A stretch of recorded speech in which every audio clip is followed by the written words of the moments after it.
Hi guys, let's learn the trim function. So let's say we have a data where there are many white spaces in the front, or let's say in the back also there is space. So how to deal with this set of data?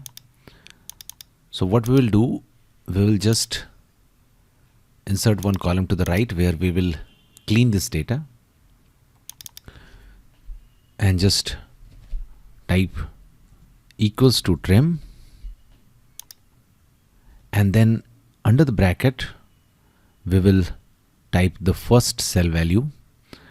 So either we can select it or we can type it trim B2, close the bracket and hit enter from the key and select it, or you can simply drag it like this. Now the all data is trimmed. Now how to get rid of this?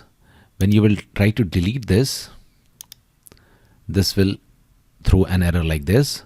So what you should do, you should just copy this column in an adjacent column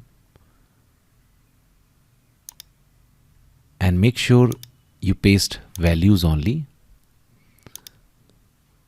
Now you can delete these two columns, and that's it. We have a clean data. Thanks for watching. Please do